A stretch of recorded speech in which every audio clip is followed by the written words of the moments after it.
नमोस्तु। मेरा प्रश्न यह है कि स्त्री पर्याय का छेदन करने के लिए हे गुरुदेव प्रतिपल कैसी भावना भाएं जिससे कि इससे मुक्त हो सके।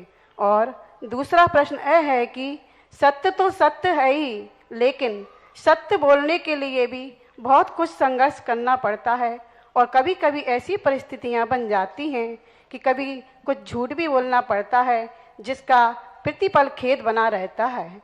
हे गुरुदेव नमोस्तु नमोस्तु। स्त्री पर्याय का विच्छेद करने का मूल कारण है अपनी पर्याय के दोषों को जानना। जिस पर्याय से हमें छूटना है उस पर्याय की हमें दोष जानना चाहिए। हमें संसार से छूटना है तो संसार के दोष क्या है, हमें किसी वस्तु का त्याग करना है तो दोष क्या है। बिन जाने ते दोष गुणन को कैसे तजिए गई, यानी दोष देखो उसमें। हमें ये वस्तु छोड़ना है तो दोष। इसी प्रकार हम अपनी पर्याय से यदि छूटना चाहते तो अपनी पर्याय के गुण मत देखो, दोष देखो कि इस पर्याय में क्या क्या दोष हैं, और उन दोषों को यदि हम देखेंगे तो उस पर्याय के प्रति हमारी अरुचि होगी, घृणा भाव होगा, उपेक्षा भाव होगा, तो और उसके प्रति हमारा राग भाव नहीं होगा, तो इससे हमारी पर्याय छुटकारा पाया जाएगी। और स्त्री पर्याय के संबंध में हम अपने स्वरूप को इतना मर्यादित रखें कि वह दूसरों के लिए निमित्त ना बन पाए कारण। जैसे आप लोगों को वेशभूषा क्यों ढांक के किया जाता है, क्यों आवरणित किया जाता है, कि तुम्हारे को देख करके किसी के परिणामों में विकृति ना आए। यह भी एक प्रकार का स्त्री पर्याय का विच्छेद करने का कारण है। मर्यादित रहना, अच्छी तरह से रहना एक। दूसरा, दूसरों की गुप्त बातों को सुनने में रुचि नहीं रखना। दूसरों की बात सुनने में आ जाए तो किसी को बताने का भाव नहीं करना।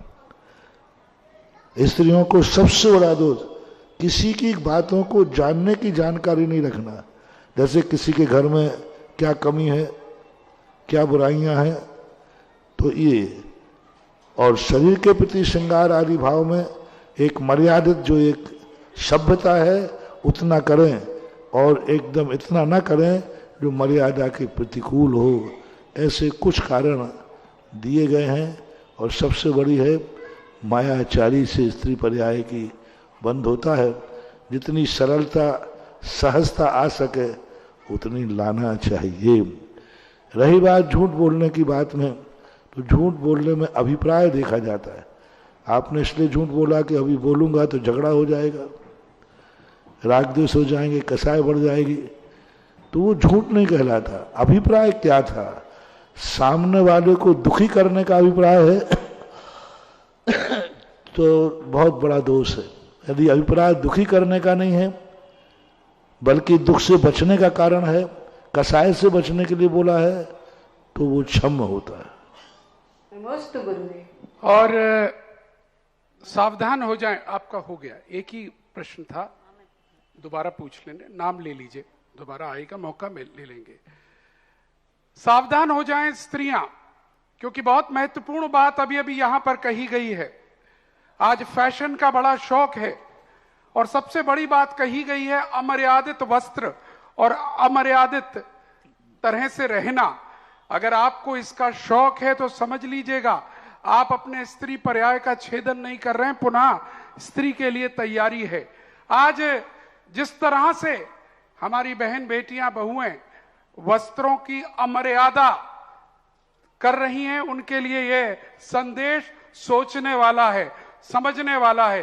क्यों हमारे यहाँ ढककर संभलकर चलने की बात कही है, ये आज यहां से बात निकल कर आई है। और बाकी मायाचारी की रही बात, वह तो सबको पता ही है, उससे बचना ही चाहिए।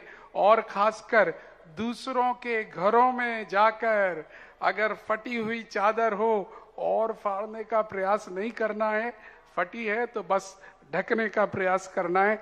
चलिएगा, बड़ी खूबसूरत बातें यहाँ पता चलती हैं। आइए। अमर्यादित वेशभूषा जो है स्त्रियों की, ये निश्चित मानना ऐसी अमर्यादित वेशभूषा जिससे दूसरों को देख के उनके परिणाम बिगड़ते हैं, नियम से वह मरकर स्त्री बनेगी, और यदि अति है तो वह मरकर के नपुंसक हिजड़ों में जन्म लेती है। पुरुष तो मिल ही नहीं सकता। यदि ऊट पटांग वेशभूषा है, आपकी अपनी मर्यादित वेशभूषा नहीं है जो आपको बताई गई है, उस मर्यादा के प्रतिकूल यदि आप अपने अंगों का प्रदर्शन करते हैं, उस प्रकार की वेशभूषा बोले, तो स्त्री तो बनना ही है, बल्कि स्त्री से नीचे डाउन होने की संभावना है कि वह हिजड़े पर्याय में भी जा सकती है। इसलिए स्त्रियों की जो मर्यादापूर्ण वेशभूषा कही है, ये आपका बंधन नहीं है, स्त्री पर्याय से छुटकारा पाकर पुरुष बनने की प्रोसेस है, प्रक्रिया है।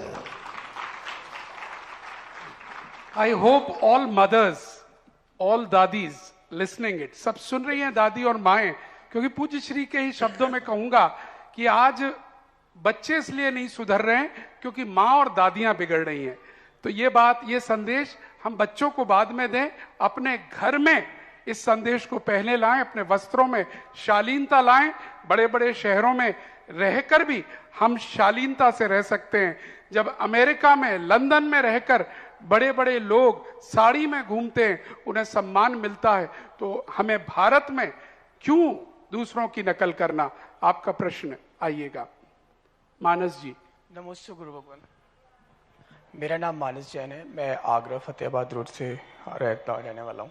महर्षि, मेरा एक जिज्ञासा प्रश्न है कि यह कि विकार तो हमेशा होते ही रहते हैं, मतलब ज्ञान